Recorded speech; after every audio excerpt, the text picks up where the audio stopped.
خۆشەویستانم ئەو هەلە گەورە لە دەست مەدەن داشکانێکی یەکجار باش هەم لەسەر پلەیستیشن و ئەکسبۆکس کراوە لە ڕێگەی کورت ستۆر دەتوانن بە نرخێکی زۆر گونجاو و هەر یاریە کە دەتەوێت بەدەستی بخەی سەردانیان بکەن لە ڕێگەی پیجی فەیسبووکیان بەناوی کورت ستۆرە. داشکانێکی زۆر باش ئێستا حالیان بەردەست هەم لەسەر پلەیستیشن و هەم لەسەر ئەکسبۆکس توانی یاریەکان و پلس و هەر بابەتێک دەتەوێت لە دنیای ڤیدیۆ گەیم کورت ستۆر دەیدۆزیتەوە. بۆ نمونە یاریی وەکو Call of Duty Modern Warfare 2 داشکانێکی زۆر باشی بۆ کراوە. یاری Alan Wake Remastered یەکێکە لە یاری نایابەکان داشکانێکی باشی بۆ کراوە. یاری Resident Evil 2 هەردوو یاری بە نرخی 15000 توانی تاقیکەیتەوە. یاری Grand Theft Auto 5 ئەگە تاوەکو سەنەت کردیەوە بە 15000 دینار. Red Dead Redemption 2 تەنیا 10000 دینارە. یاری WWE 2K24 بە 30000 دینارێک تاقیکەیتەوە. یاری FC 24یان هەیە. وەربا لەسەر Xbox داشکانەکانی یەکجار نایە بۆ یاری چۆکو Call of Duty Black Ops 3 بە 8000 دینار. یاری Mafia Trilogy کە هەر سێ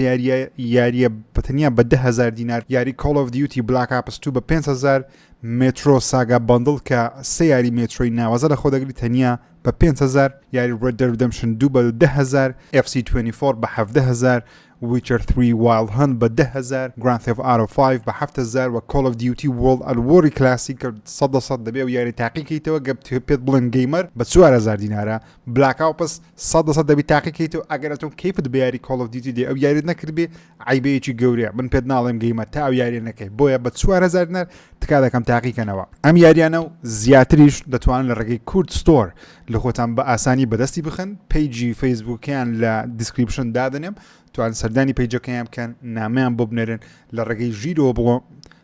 ژیرۆ بڕۆن تاوەکو بە نرخێکی یەکجار هەرزان داشکانەکە وەربگرن. وەرە فۆلۆشیان بکەن چونکە بەرداوم کە داشکانی نوێ دێ ئاگداری داشکانەکان بن. زۆر سپاس بۆ کورت ستۆر بۆ سپۆنسەریکردنی ئەمەڵقی پرۆگرامی 01 ژیری. سلااو ڕێز و خۆشەویستیم بینەران و بیسران بەخێر بن بۆ ئەڵلقەی چونێ پرۆگرامی 01 ژیری ئەمڕۆ ئەڵلقەی ژمارە 198 تۆمار دەکەم 8 2024 بەخێر بێت تەنیا پێم مابی دوو ئەڵلقە ماوە لە پاش دوو ئەڵلقە دەگەینە ئەڵلقەی ژمارە 100 کە هەوڵدەم تۆزێک ستودیۆکەم دەبینەوە تەلەڤیزۆنەکە لێر نەماوە هەندێک پاکەت و ماکەت لێرەیە ئەو شتانە دەبی هەر هەمووی عیلاج بکەین. تۆزەکاری ستودیۆکەم دەکەم و ئامادەکاری دەکەم لە بۆ هاوین لە هاوین ئینشاڵڵا ڤیدیۆم زیاتر دەبی لە بەرەوەی کۆلێژم کۆتایی پێدێ و لە هەفتەی داهاتوو ئینشاڵڵا ڤیدیۆی پرسیار وەڵامەکەی ئێوەی خۆشەویستیشکەوە ئێستاوە ئامادەکاری لە بۆ دەکەم بڵاو بکەمەوە. بارز باوەڵەکان یە مەفتەیە بکەین تکا دەکەم دگمەی لایک سبسکرایب لە بیر مەکەن. گەبرچین یاریەکانی لە مەفتیە بڵاو دەکردنەوەی وەکو هەفتەکەی ڕابردوو باسم کرد کەوا لەو ماوەی یاری زۆر کەم بڵاو دەکرێتەوە. بەڵام پلەیستیشن پلسمان باس کرد هەفتەی ڕابردوو لەم هەفتەیەش گەیم پاس وەزبەی دووەمی لە بۆ نیوەی دووەمی مانجی 4 ئاشکرا کرد. هەرێکە لە یاریەکانی هارۆڵد هیل بەت لەسەر کلاود و پیسی و Xbox Series بڵاو دەکرێتەوە. Orcus Must Die 3 EA Sports NHL 24 EDN Chronicle 100 Heroes Another Scrap Treasure Manor's Lords Have a Nice Death. ئەو یاریانە دەبن کەوا لە نیوەی دووەمی مانجی 4 ئەمساڵ بڕیارە لەسەر Xbox Series و PC و هەندێکی کلاودیش تێدا بڵاو بکرێتەوە. بین لەسەر هەواڵەکانی پلەیستیشن دوو هەواڵی زۆر گەورە هەبوو لە مەفتەیەکەشیان بێگومان پژڕاستکردنەوە بوو لە بۆ پلەیستیشن 5 پرۆ کە سۆنی پژڕاستی کردەوە بە حرەکەیەک وەرە باسی پلەیستیشن 6 کرا لە مەفتەیە بۆ هۆیەوەی هەندێک داتای نوێمان بەدەست کرد. سەرەتا سۆنی لە مەفتەیە ڤیدیۆیەکی کۆپیڕایت سترایک کرد واتە ڤیدیۆیەکی لە یوتیوب دیلێت کرد کە ڕاستەوخۆ ئەو داتایانی پیشان دەدا کەوا باسی پلەیستیشن 5 پرۆ دەکات و هەندێک لە دۆکیومنتەکان لە هەندێک لەو وەرەقانێک کە دزەی پێکرا بوو یوتیوبەری بەناوبانگ مۆرز لۆ ئیزدێت ئەو وەرەقانەی پیشان دەکەوە وەکو بڵێ PDF بوو کەوا سۆنی خۆی لە بۆ پەرەپێدرەکانی نردبوو و ئەو یوتیوبەرە دەستی بەو PDFانە گەیشتی بوو بۆ فایلانە گەیشت بوو لە چناڵەکەی خۆی عەرزی کرد. جا زۆری پێنەس و تەنیا دوو کاژمێری پێچوو پێما بکە لە تویتر ئاشکرا کرا و قسەی لەسەرکرا ڕاستەوخۆ سۆنی هات کۆپیڕایت سترایکی کرد. کۆپیڕایت سترایک هەنگاوێکی زۆر توندە لەلایەن کۆمپانیایەک بەرامبەر یوتیوبەرێک و ڤیدیۆیەک بکرێ ئاگادارکردنەوەیەکە چونکە هەر چناڵێک 3000 کۆپیڕایت سترایک وەربگری چناڵەکەی بێکجاری دیلێت دەبی. جا سۆنی ئەو بۆ حرەکەیە پژڕاستی ئەوەی کردەوە کەوا بڵێ ئەو داتایانی کەوا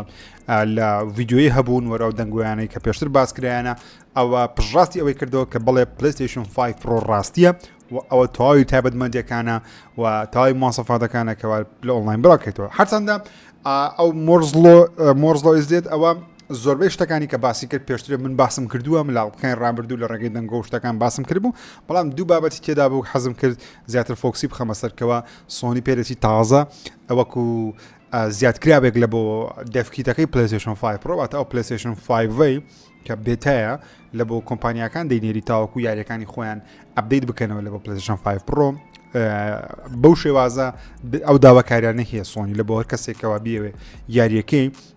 ڤێژنی PlayStation 5 Pro هەبی دوو شتە بەڕاستی یەکەمیان داوا لە پەرەپێدەرەکان دەکەکەوە یاریەکانیان پێویستە گۆڕانکاریی گەوری تێدابی اینجا لەسەر یاریەکەیان دەنووسرێ PlayStation 5 Pro Enhanced کاتێک کە تۆ یاریەک لەسەر PlayStation 5 دەکەی بۆ نمونە لەسەری نووسراوە ڤێژنی Play 4 هەیە ڤێژنی Play 5 هەیە بەڵام ئەگەر کەسێک بیەوێ یاریەکەی ڤێژنی PlayStation 5 Pro هەبی سۆنی چەند داواکاریێکی هەیە یەکێک لە داواکاریەکان بێگومان بەرزکردنەوەی فریم ڕێیتە لە بۆ 60 فریم وەتا ئەگە یاریەکە خۆی 30 فریم بوو دەبێت بتە 60 فریم داواکاریێکی دیکەش ئەوەیەکەوە سۆنی دەڵێ دەستکاری ڕێزۆلوشن و ڕێی تریسینگ دەبێ بکرێ یاخود دەبێ پەری پێ بدرێ کەوا ڕێی تریسینگ یەکجار شتێکی گرینگە سۆنی زۆ گرنگی پێدەکەوە وێنەدانەوەی لە کاتی ڕاستەقینە وا دەکە یاریەکان بە تایبەتی لە کاتی بارانبارین لە کاتی ئاو لە کاتی بینی دیمەنێکی شوشە تێدابی یاخود گڵاسی تێدابی وێنەدانەوە دروست دەبی کە زۆر شتێکی جوانە لەیبڵێکی داناواتە لۆگوی PlayStation 5 Pro Enhanced دەخاتە سەر هەر یاریەکەوە یەکێک لەو داواکاریانە یاخود دوو داواکاری زیاتری دوو داواکاری یاخود زیاتر بۆ ماسەفاتانەی جێبەجێ کردبی کەوا سۆنی داواکاری لە پەرپێدەرەکان کردووە جا بۆچی ئەو داواکاریانە گرینگە وەروە بۆچی ئەو لۆگوی مهمە لەسەر یاریەکان هەبی بە بڕای من ئێستا مەسەلەن PlayStation Store دەکەیتەوە بە هەزاران و هەزاران یاریمان هەیە و هەفتانەش یاری نوێ دەستە ناوی دۆزینەوەی یاری لەو لێستا زەحمەتە بەڕاستی یعنی هەموو کۆمپانیاکان شەڕ لە بۆ ئەوە دەکەن کامە یاری بێتە ڕقمیە کامە یاری بەردەوام نیشان بدرێ و چۆن گەیمەران بە ئاسان یاریەکانی وان بدۆزنەوە چونکە هەموو خەڵک سەیری تڕێرەکان ناکە هەموو خەڵک گوێ لە بەرنامەیەکی وا ناگری کە بزانین چه هەیە و چی نییە بۆیە کاتێکەوە تۆ لۆگۆی PlayStation 5 Pro Enhanced وەردەگری لەوانەیە سۆنی بەشێک لەناو ستۆری PlayStation بکاتەوە بە ناوی ئەبەیکەوە ئەو یاریانە ئەپدەیت کراون بۆ PlayStation 5 Pro کە پێشتر سۆنی ئەو کارەی نەدەکرد لە PlayStation 4 Pro بۆ منە PlayStation 4 Pro هەر هەمان لۆگۆی هەبوو لە کاتی ناو سیستمی UI-یەکە هەمان لۆگۆی هەبوو لەگەڵ PlayStation 4 یاسایی واتە کاتێککە یاریەکەت دەکرد لەسەری نەدەدوشتەکە ئەو یاریە دەستکاری کرا بۆ PlayStation 4 Pro بەڵکو هەمان یاری Play 4 دەکرد بەڵام هەندێک لە یاریەکان فریم ڕێتیان بەرزتر بوو و کواڵەتیشیان ئەپسکێل دەکرا لە بۆ 4K ڕاستەقینە نەبوون ئێستاش 4K ڕاستەقینەمان نییە لە PlayStation 5 بەگشتی 4Kمان هەیە بەڵام 4Kەکان زۆربەی هەر زۆری 2K کرایتە 4K لە ڕێگەی ئەپسکێلینگە لەگەڵ ڕێگەی هەندێک تەکنیکی FSR بەڵام لەسەر PlayStation 5 بەڵام لەسەر PlayStation 5 Pro سۆنی تەکنیکێکی نوێ بەکاردێنی بۆ بەرزکردنەوەی ڕێزەلوشنی یاریەکان بۆ 4K ئەویش پێ دەوترێت PSSR کە تەکنۆلۆژیایەکە کەوا سۆنی ناوی لەناو PSSR کەوا دەکات لە ڕێگەی ژیری دەستکرد و لەڕوا لە ڕێگەی تەکنۆلۆژیایکی تایبەت بەخۆی سۆنی کە دروستی کردیان نەک کۆمپانیا AMD یاخود ئینڤیدیا دروستی کردی شوێنی کە سۆنی بەخۆی دروستی کردەوە دەکە یاریەکان ڕەنجیان جوانتربی ڕێزۆلوشنیان بەرزتر بی ژمارە پیکسلەکان شاشەی جوانتر و باشتر خۆی نیشان بدە بەگشتی PlayStation 5 Pro خاوەنی 16 گیگابایت ڕامە هاوشێوەی 16 گیگابایت ڕامەکەی PlayStation 5 یاسایی بەڵام ڕامەکەی خێراترە پێشبین دەکرێت تێرابایتێک و 2 تێرابایت وەکو ستۆرج بەردەستبی وەروە 110 CPU-وەکەی بەقوەترە بێگومان زۆر خەڵک گلەی هەبوو لەوەی کە CPU-وەکەی زۆر بەقوەتر نەکرایەوە پرۆسەرەکەی 10% بەقوەتی کرایە بەڵام وەڵامێک لە ئۆنلاین دەستم کەوتکەوە بۆچی وایە جەماعەتی دیجیتال فاوندری شیکردنەوەیان لە بۆ وەزعشکرد وتیان هۆکار سەرەکی وایە کە سۆنی دەستکارێکی گەوری CPU ناکە لە بۆ ئەوەیەکەوە یاریەکان سەرجەم یاریەکانی PlayStation 5 لەسەر PlayStation 5 ڕۆی کار بکە تۆ کۆنسۆڵێکت ناوێکەوە دووبارە پەرەپێدران دەبێت هەموو یاریێکی بۆ دەستکاری بکەن بەڵکو تۆ ناتەوێت هەموو یاریێک دەستکاری بکرێت بەڵکو تۆ دەتەوێت هەندێک یاریکەوە پەرەپێدەرەکان دەیانێت کواڵەتی بەرزکەنەوە ئەوان دەستکاری بکرێت گەنە یاریەکانی دیکەی PlayStation 5 دەبی ئاسایی خۆی بخوێنێتەوە بۆیە نابێت زۆر دەستکاری پرۆسەسەر بکەیت وەکە زۆر دەستکاری پرۆسەسەر کە دەبێتن PlayStation 6 ئەو وەختی هەموو پەرەپێدەرێک دەبێت ئامادەکاری لە بۆ بکات وەروە ڕێی تریسینگ و GPU-وەکەی دەڵێن 45% بەقوترەوەتە لە ڕووی GPU هێز و توانە گرافیکەکەی زۆر بەقوتر دەبی وەروە قسەش هەبووکەوە کە پێ قسەکە ڕاستبی لە بەرەوەی سۆنی کۆپراتی لەو چناڵ داوە کە زۆربەی ئەو زانیاریانی تێدا یەکەی لەوانەشە بێکەوە سۆنی دەڵێ سۆنی بەنیازە 33.4 تێرا فلۆپ هێزی پلیستیشن 5 پرۆبی کە پلیستیشن 5 ئاسایی ئێستا 10.5 یاخود 10.6 تێرافلۆپە واتە لە ڕووی تێرافلۆپ کە دەکاتە هێز و توانای گرافیکی کۆنسۆڵی یاریەکان زۆر جەمپەچی گەورە دەبینین جاکی بڵاو دەکرێتەوە بێگومان کەس نازانی چونکە بە فەرمیان شانەکرای هێشتا بەڵام پژڕاست کرێتەوە لەلایەن سۆنیەوە بۆ حرەکەی پێشبینیەکان بێگومان هەموو سەری ساڵی ئەم ساڵن لەوانەیە لە مانجی 9 و 11 سۆنی بە شێوەی ستیت ئۆف پلەیەک بی بە شێوەی ڤیدیۆ بی بە شێوەی ستۆر بی بە شێوەی کۆنفرانس بی بەر شێوازێک بی سۆنی ئاشای دەکەم دواتر سەری ساڵ دەکەوێتە بازار دەربارە نرخیش سەرجە پێشبینیەکان وا بیر دەکەنەوە کەوا نرخەکەی لە نێوان 550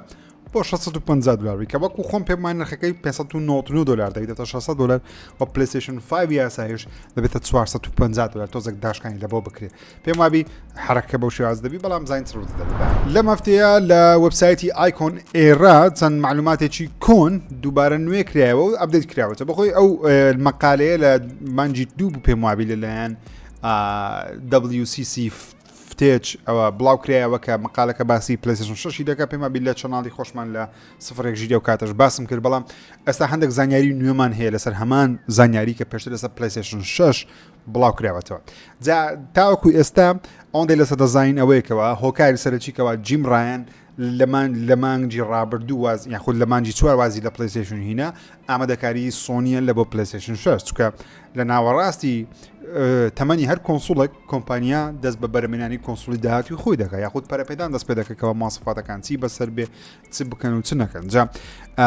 ئێستا سۆنی دەست بە پلیستیشن 6 کردووە ئێستاوا خەریکن عقدشتەکان لەگەڵ کۆمپانیاکان دەکەن و بەپێی ئەو راپۆرتەش بی لەگەڵ AMD عقدێکی دوورودرێژیان کردووە کە پلیستیشن 6 پرۆسسەرەکەی GPU CPU ڕام و ترتیباتی هەموو لەلایەن AMD و لە بۆ دروست دەکرێت یاخود بە کۆمپلیتی ئەو شتانی لەسەر مەزەبۆردی دایدنێن یاخود پلیستیشن 5ەکە لە ڕووی هاردوێردەوە زۆربەی شتەکانی لەلایەن AMD و دروست دەکرێت بەڵام سۆنی دیزاینیان دەکات واتە سۆنی دەڵێکا کە من شتێکم دەوێت لەو بابەتانە ئەوە دیزاینەکەی منە AMD جێبەجێ دەکات بەپێی ئەو مقالەیەبی پلیستیشن 6 بەهێزترین کۆنسۆڵ دەبی لە نەوەی شەشەم لەکانەوەی پێنجەی مایکرۆسۆفت بەڵام دەکاتنەوەی شەشەمی پلیستیشن دڵێ بەقوترین دەبی بە پێ مقالەیەبی کە مقالەیەکی دیکەشم خوێندەوە لافتەکان ڕابرد دەڵێ کۆنسۆڵی داهاتی ئەکسبۆکس ئەو بەقوتری بۆ کەس نازانین چیان لە چیان بەقوتر دەبن یاخود بۆچی ئێستا دەبیکەوە لە ڕووی گرافیکەوە ئەکسبۆکس سیریز X بەقوترە بەڵام لە ڕووی خێراییەوە پلیستیشن 5 بەقوترە جا بەو شێوازە دەبی بزانین چ ڕوو دەدات مهم بەڵام شتی سەرنجاکێشی نوێ زیاترای لەسەری ئەویش ئەوەیەکەوە لە ئێستاوە سۆنی عقدی لەگەڵ AMD کردووە کەوا ڤێرژنێکی پلیستیشن 6 هەر لە سەرەتای بڵاوبوونەوەی کۆنسۆڵەکان هاندهێڵد بی واتە هاوشەوەی نیتندۆ سویچ و بۆ نمونە ئەو هاندهێڵدانی ئێستا لە جیهاز زۆ بناباگن هاوشەوی ستیم دێک و ئەوانە سۆنی هەر لە سەرەتاوە هاندهێڵدەژیش لەگەڵی بڵاو بکاتەوە واتە چۆن پلیستیشن 5 پلیستیشن پۆرتاڵی هەیە PS پۆرتاڵی هەیە کەەوە ئامێرێکی هاندهێڵدە بەڵام لە ڕێگەی ئینتەرنێتەوە کار دەکات تیارەکان داڵۆن ناوی پۆرتاڵە ریمۆت پلەیە بەڵام ئەو جارە دەیەوێت کۆنسۆڵێکی نوێ بڵاوکاتەوە بکە پلیستیشن 6 لە ساڵی 2028 هەرکەینەیە هاندهێڵدیشی لەگەڵبی چونکە دەوێت لە سەرەتاوە خەڵکی هاندهێڵەکە بەکاربێنن و بفرۆشرێت چونکە پێشبینیەکانی سۆنی لەوانەیە وابیکەوە بڵێ لە ماوەی 3 ساڵی دیکە بازاری هاندهێڵ هێشتا بەقوتر دەبی تۆزێک بێمانایە لە ئێستا قسە لەسەر بابەتانە بکەین بەڵام ئەو ئەپدەیتە نوێوتم ئاگدار بن کەەوە پلیستیشن 6 عقدەکەی هەر بەردەوام دەبی لەگەڵ AMD وەروە هاندهێڵدیش ئەگەرێکی زۆری هەیە لە سەرەتاوە بڵاو بکرێتەوە بێگومان زۆر شت دەگۆڕدرێ چونکە 3 ساڵی دیکە ئەو شتە لەوانەیە بڵاو بکرێتەوە بۆیە زۆر شت ئەگەری گۆڕانکاری هەیە بەڵام تاوەکەستا ئەوە زۆرترین نەوزانیارانەیە لەسەر پلیستیشن 6 دەیزانین ئۆکەی سۆنی تاوی مواصفاتەکانی گۆست ئۆف سوشیمای لە بۆ PC ئاشکرا کرد کە چه مواصفاتێکی کۆمپیوتەری پێویستە تاوەکو یاریەکەی کار بکە وەروەها لەگەڵ باسکردی مواصفاتەکانی سۆنی ترۆفیشی ئاشرا کرد لە بۆ PC کەەوە ترۆفیش بەردەست دەبی لە بۆ جەماعەتی PC کە ترۆفیەکانی پلیستیشنینە کە شتێکی زۆر دڵخۆشکەرە بێگومان وەروەها تقریبا UIەکە و سیستمەکەش هاوشەوەی سیستمی پلیستیشن دەبی کەشتێکی زۆر پاشە بۆ کەسانێکەوە پلیستیشن یانە حەز دەکەنەوە شتان لەسەر PC تاقیکەنەوە پێم وایەکەوە هێز و توانایەکی گرافیکی زۆری پێویست نییە بۆ دەتوانانی بە ڤێری لۆ یاری بکەیتەوە کۆڕای 3 بەکاربینی جیفۆرسەکەت بۆ نمونە لە 964 گیگابایت بی 8 گیگابایت ڕامت پێویستە 75 گیگابایتی هارد پێویستەوەتە SSDەکە ڕکەمێندە بەڵام پێویستیش نییە کاتە ئەگەر کۆمپیوتەرێکی کۆنیشت هەبی دەتوانانی یاریەکە بکەیت بەڵام لە بۆ های یاخود بە کوواڵەتێکی بەر زیاری بکەی بۆ بە 4K 30 فریم یاخود 2K 60 فریم هاوشەیە پلیستیشن 5 دەتوانی بە پێویست بە کۆڕای 5 چینەوەی 11 یاخود 37 یان AMD رادیۆنی RX 6800 16 گیگابایت رام 75 گیگابایت SSD وەروە ویندۆز 10 64 بیت ئاڤێنی هایەکەش بێگومان 4K 60 فریم پێویست بە 48 وەکو گرافیکە 16 گیگابایت رام مۆسفەتەکانیش کەش هەمان شتە مۆدەرێک ئەو کەسانی کە مۆدی کۆنسۆڵ و یاری شتەکان دەکەن شتێکی زۆر جوان دروست کرد لە مەفتەی حەزم کرد باسی بکەمەویشەوەی کردیەتی کردیە پلیستیشن 1 کردوتە هاندهێلد واتە کۆنسۆڵی پلیستیشن 1 هینە شاشەی دەسەردانەیە وەروە دوگمەی لە بۆ دانایە واتە کۆنتترۆلەر و شاشە و کۆنسۆڵەکەی هەموو کردە یەک کردیەک هاندهێلد وەروە کاریش دەکات بێگومان دەستکاری کردیە شتەکان لە ڕێگەی بێگومان فلاش و میمۆریەوە لە توانی یاریەکان نەقل کاتە ناوی هەر حەزم کرد باسیگەم شتێکی زۆر جوانی کردیەوە بێگومان زۆر خۆشە هاندهێڵدەی پلیستیشن 1 هەبی بەپێی دەرهێنەرێکی یاری فاینال فانتەسی 16 بیکە دەرهێنەرێکی DLC یاریەکەیە دەڵێ یاری فاینال فانتەسی 16 زۆر سەرکەوتووە و یاریەکەکەەوە شکستی نەخواردی بەڵکو سەرکەوتووە لە چاوی ئەوانەوە لە چای سکوێر ئینێکسەوە سەرکەوتووە بۆیە ژە قسەیە لەم هەفتەیە کرا لە بەرەوەی خەڵکێکی زۆر لە ئۆنلاین دەڵێن لە سۆنی داوا لە سۆنی دەکەنکەوە بزانانی یاری فاینال فانتەسی چەندی لێ فروشایە چونکە تا ئەو کەس سۆنیا شای نەکردێ بۆمنە لە بۆ گالۆڤ ڕاگنەڕۆکی زانیمان لە بۆ هۆرایزنی زانیمان لە بۆ لاسەڤەسی زانیمان بەڵام تا ئەو کەسە نەمانزانێ فاینال فانتەسی 16 چەندی لێ فروشایە کە پێشبینیەکانوانە لە نێوان ملیۆنێک یاخود ملیۆنێک و نیوبی کە ژمارەیەکی زۆر بەرز نییە بەڵام ژمارەیەکی باشەکە دەتوانرێت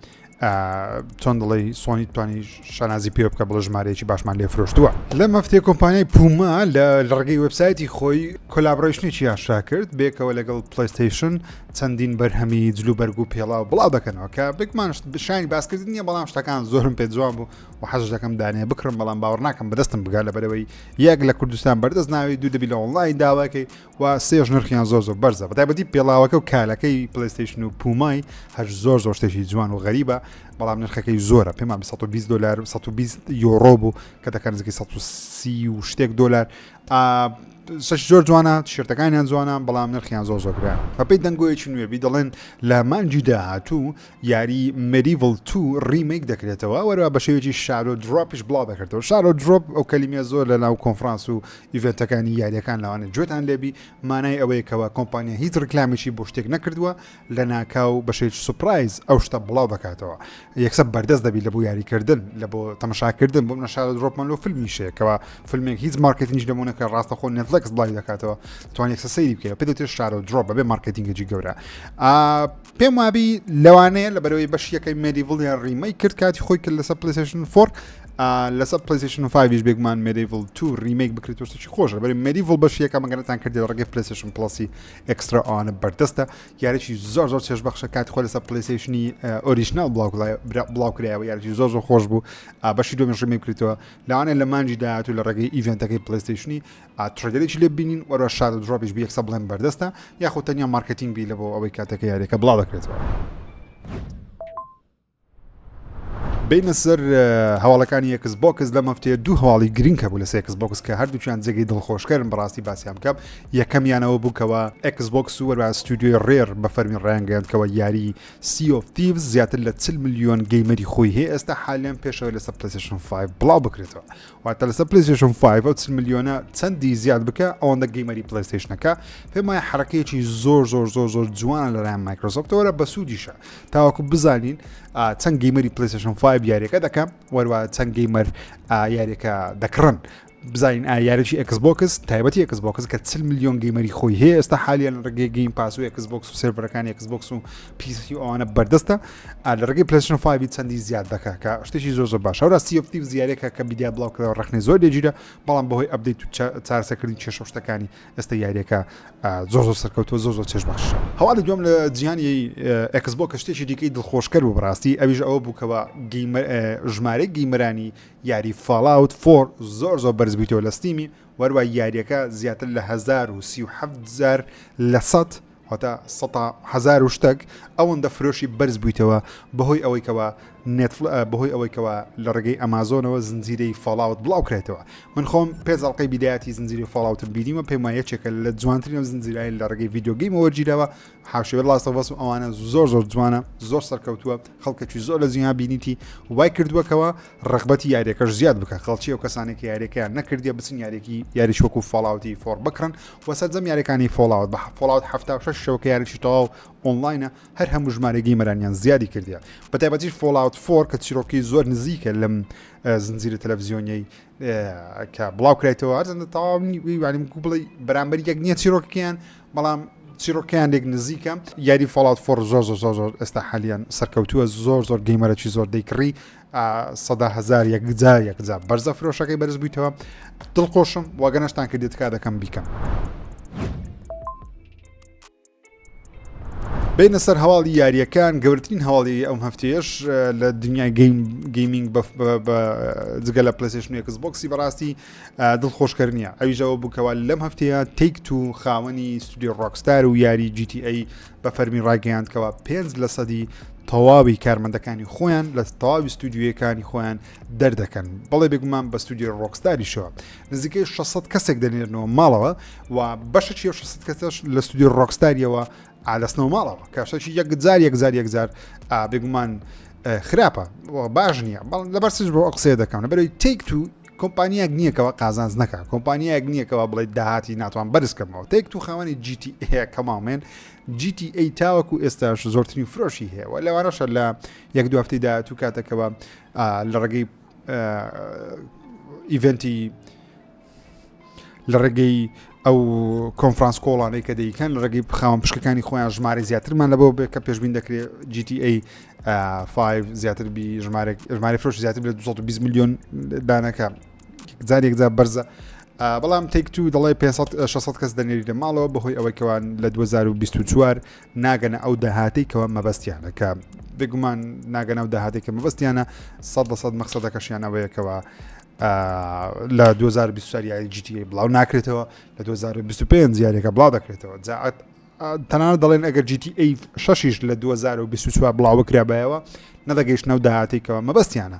کە من باوەڕم بۆ قسەیە نییە. لەبەرەوەی لە مێژە هەواڵ یاریەکان پێشکەش دەکەم و زۆر ئەگەداری کۆمپانیەکانم خۆتان لە 1970 ئەڵقەی ڕابردوو بینیوتانە هۆکارەکە بێگومانەوەیکەوە دڵی خاوەن پشکەکان خۆش بکەن کە ئەو ساڵش داهاتێکی باش کۆکەنەوە. لەبەرەوەی لە ئەمریکای خاوەن پشک دەسەڵاتێکی زۆریان هەیە، ئەو کەسانێکەوە بە دۆلارێک یاخود بە 1 ملیۆن دلار یان 100 میلیۆن دلار پشتیان لەو کۆمپانیای کڕیە ئەوانە دەبی دڵخۆش بکرێت بۆ ئەوی پشتی زیاتر بکڕن تا پشکەکانی خۆیان نەفرۆشن، چونکە پشکانی خۆیان زۆر بفرۆشن یان پشتی نوێن نەکڕن بەگشتی پشکەکانیان نرخیدارە بەزی و پارێکی زۆر لەدەست دەدەن. بۆیش ئەوە تۆزەگی زعازە ئابووریە باسی بکەم، بەڵام مهم ستودیۆ GTA گرتەوە، ستودیۆ ڕۆکستاریشی گرتەوە، بەڵام نازانی چەند کەسیان لێ دەرکرایە. بەڵام GTA تاوەکوێستایی سێش کەسەنیەکەوە بڵێن دوا بخرێت بەهۆی ئەو بڕیارە یان شتێک بێ کە لافتەکەی ڕابردوو باسی دواخرانێکمان کرد کەەوە لەوانەیە دوا بخرێ، بەڵام پەیوەندی نازان بەو بڕیارەوە دەویە خودنام تاوەکوێستا هیچ هەواڵێکمانە لەسەوەیکەوە ئەو بڕیارە تاسیێکی چۆن لە بەرمنان و کۆتایی پێهێنانی GTA 6 دەکە کە لە 2025 بڵاو بکرێتەوە. دەنگوەیەکی نوێ هەیەکەوە توکێ ئامادەکاری دەکات بۆ ئاشاکردنی یاریێکی نوێی مافیا. جا ئاشاکردنی یاریێکی نوێی مافیا دڵخۆشکەرە لە بەچەند هۆکارە. یەکەمیان لە مێژە یاریێکی نوێی مافیامان نییە، نوێترین شت کە لە جیانی مافیا بڵاو کرایەوە کۆلێکشنەی ڕابردوو پێم ساڵی چەند 2019 بوو 20 بوو لەو مابینانە بوو کەەوە هەرسێ یاری مافیا دووبارە بڵاو کرانەوە و مافیایەکی ڕیمەی کراوە بەشی دووەم سێم ڕیماسە کرانەوە. لە مێژە بەشی چوارەمی مافیا قسەی لەسەرەکە بڵاو بکرێتەوە، بەڵام پێشبینیەکان وان ئەم ساڵ لە ڕێگەی کۆنفرانسەکانی هاوینی ئەم ساڵ تێک-تو بە تڕۆگەرێک بەشێکی نوێی مافیا ڕابگەێنێت جا مافیا چوارە یاخود دووبارە دەستپێکێکی دیکەیە هێشتا نازانێت. چەند ناواڵێکی خێراشتان پێشکەش بکەم یاریی نوێ لەم هەفتەیە بڵاو کرێەوە یاریی بچوکی ترسناکە کە یاری بچوکی ترسناک ڕۆژانە بڵاو دەکرێنەوە نەک بڵێ مانگانە هەفتانە لە ڕێگەی ستۆرەکانی وەکو iTho.io لە ڕێگەی ستیم ئەو یاریە بچووکانە کە 30 خولەکە 40 خولەکە ساعاتێک شتێکی لەو بابەتانەیە زۆر بڵاو کرێت، بەڵام شتێک سەرنجی ڕاکێشین بەگشتی لە جیهان سەرنجی ڕاتشە ئەوی یاری دێت تروپەرسە کە یاریی ستا وەرزی ترسناکە یەکەم زار یاریشی نوێی ستا وەرزی ترسناک ببینین کال بە ئەنریل ئینجن 5 دروستکرا نە دیزنی دروست کردیە نە لوکەس فیلم دروست کردیا بەڵکو چەند کەسێک لە ڕێگەی ئۆنلاینەوە دروستیان کردیە و یاریەکە زۆر ترسناک دیارە یوبیسۆفت وەڵامی ئەو ڕەخنانەی دایەوەکەوە لافتەکانی ڕابردوو بە منیشەوە بە ئێوە بەشەوە ڕەخنەمان لیاگرکەوە دەڵێن وتمان یاری ستا وەرز ئاوتدۆس بە سێ ئەکسپانشن بەردەست دەبی و مەرحەلەیەک لە یاریەکەی کە پەیوەندی بە جابەدەهەتی هەیە کە یەکێک کارکتەرێکی بەناوبانگی جیهانی ستا وەرزە لە ڕێگەی یەکێ لەو دوو ڤێژنە گران بەهایەکە بەردەستی باتری پارێکی زیاتر بدەی سەرەتا ئین دەتوانانی ئەو مەرحەلەیە بکێ گەرنا مەرحەلەکە قفل درێە و کەسانی هەفتە دەژبارەکە دەناتوان بکەن جا یوبیسۆفت لەم هەفتەیە بە فەرمی وەڵامی ئەو ڕەخنانەیدا وتیان کەوا ئەو مەرحەلەیە تاکە مەرحەلەیە لە تەواوی یاریەکەی وەرە مەرحەلەکە خۆی بەردەستە بەڵام لەگەڵ مەرحەلەیە شتێکی دیکەی تێدا کە تەنیا ئەو شتە لە ڕێگەی سیزن پاسەوە بەردەست دەبی واتە ئەو کەسانێکەوە 100 بۆ 120 دلار بە یاریەکە لە دەنەک هەفتە لە یاریەکە دەنکە دووبارە ڕەخنەگرتن دەستی پێکردەوە کەشتێکی بمانایە لەبەرەوەی تۆ ناتوانانی سیزن پاس بە کەسێک بفرۆشی کە نازانی سیزن پاسەکە چی تێدایە پێشتر دەمانزانی سیزن پاس چی تێدایە ڕکلایم بۆ دەکرێت دایانوت سێ چیرۆکی نوێی تێدایە چوار چیرۆکی تێدایە چوار مەرحەلەی تێدایە یاخود چوار DLC تێدایە یوبیسۆفت هیچی ڕانەگەیاندێت جگە لەو بەشە مەرحەلەیە نەبی کەوا پەیوەندی بە جابەدەهەتی هەیە لەوانەیە هەر نەریکەن چوە سیزن پاس زۆر زاری وایە هەر ناکرێ بڵاو ناکرێتەوە کانسڵ دەکرێت بەڵام لە سەرتاشەوە داوای پارە دەکەن ئەوشتە چۆن یاری هیومن فۆڵ فلات تو بەشی دووەمی دواخرا بۆ 2026 دیجیتال دیڤۆلڤەر بە فەرمی ڕایانگەیاند کەوا دڵخۆشن کەوا بەشی یەکەم 50 میلیۆن کۆپی لێ فرۆشرا کە زیاتر لە 50 میلیۆن کۆپی لێ فرۆشراکە یاریی یەکجا بەناو بانگە هیومن فۆڵ فلات بەشی دووەمیشی لە بەرهمێنانە داوی ساڵی 2025 بڵاوکەنەوە بەڵام دایانەوە یاری بڵاوکەنەوە هاوشێ بەشی یەکەمی کاردانەوەیشی جیهانی دروستکە و زۆر سەرکەوتوبی بۆیە دوایان خستێ بۆ 2026 پێویستیان بەکات زیاترە لەم هەفتەیە کۆنفرانسی نیتندۆ بۆ یاریە ئیندیەکان یاریە بچووکەکان و کۆمپانیا و کەسە بچووکەکانی ناو جیهانی ڤیدیۆ گەیم بەڕێوە چوو هەفتەی یاری نوێمان بینی وەندێک یاریشمان پێشتر بینی بوو بەڵام لەسەر نیتندۆ سویچ بەردەست دەبن یاریەکان جوان و خۆش دیارن بەڵام بێگومان لەوان لە کوردستان زۆر بەناوبانگ بە فەرمی ڕاگەیاندراکەوە لە بریتانیای لە چاوسال ڕابردوو تەنیا لە 2024 بۆ 4 مانگە 4.4% جیهانی ڤیدیۆ گەیم بازارەکەی پەرەیساندووە گەشەی کردووە و فرۆشی یاریەکان بە شێوی دیسک دابەزیوە بەڵام بە شێوی ئۆنلاین زۆر بەرز بووتەوە بۆ کەسانی کەیفیان بە یاری استراتیژیەکان دێ و کەسانی پیسیان هەیە یاخود ڕێگەی پلەیستیشن 5 ئەکسبۆکسیان حەزیان لە تاکردنەوەی یاری فرۆستپانکە بەشی دووەمی فرۆستپانک 2 ئێستا حالیان بە شێوەی بێتا بەردەستە توان تاقیکەنەوە وەروە لەم هەفتەیە ڕۆبلۆکس بە فەرمی ڕاگەیاندکەوە دەستکارێکی گەورەی جیهانی دروستکردن و بڵاوکردنەوەی یاریەکان لە ڕێگەی ڕۆبلۆکس دەدەن دروستکردنی سکین و ئەو شتانە لە ڕێگەی ڕۆبلۆکس دەدەن ئەو کەسانێکەوە حەزیان لە دروستکردن و بڵاوکردنەوەی سکینە یاریە هەشتەکە لە جیهانی ڕۆبلۆکس ئێستا دەتوانن ئاسانتر ئەو کارە بکەن ئەو قسەدەکەیانەوەی دانێ هەموو گەیمەران زۆربەی زۆری ئەو کەسانی ڕۆبلۆکس دەکەن بتوانن یاریش دروست بکەن و قازانجیش بکەن و شتش بڵاو بکەن دو هەواڵیش باسی بکەم بە باسی کاکە کیانۆ ریڤز بکەم کیانۆ ریڤز بە فەرمی بەشداری لە فیلمی سۆنیک 3 The Hedgehog دەکەم کە سێم فیلمی سۆنیکە بەشی یەکەم و دووەمی زۆر سەرکەوتووە کە جیمکاری تێدایە و بەشی سێمیشی کیانۆ ریڤز بەشداری دەکەکەوە بە ڕۆڵی شادۆ سۆنیک بەشدارە بەش ڕۆڵی شادۆیەکە ئەو سۆنیکە ڕەشەکەیە کاشتێکی زۆر جوانە دڵخۆشم کیانۆ زۆر ئەکتەرێکی نازدارە بەڕاستی لە جیهانی ڤیدیۆ گەیم زۆر خۆشەویستە بۆ هێوەی لە یاری سایبەرپانک ڕۆڵێکی یەکجار گەورە فراوانی هەبوو دڵخۆشین و بەش یەکەم و دووەمی فیلمی سۆنیکی زۆر سێژ بەخشە تکاتەکەم بینێ خۆشەویستانم زۆر سپاس بۆ بینی مەڵقەی پرۆگرامی سفرێک ژیری تا ئەڵلقەی داهات و هەفتەی داهات و بەخێر گەورتن سپێرم خوداتان لەگەڵ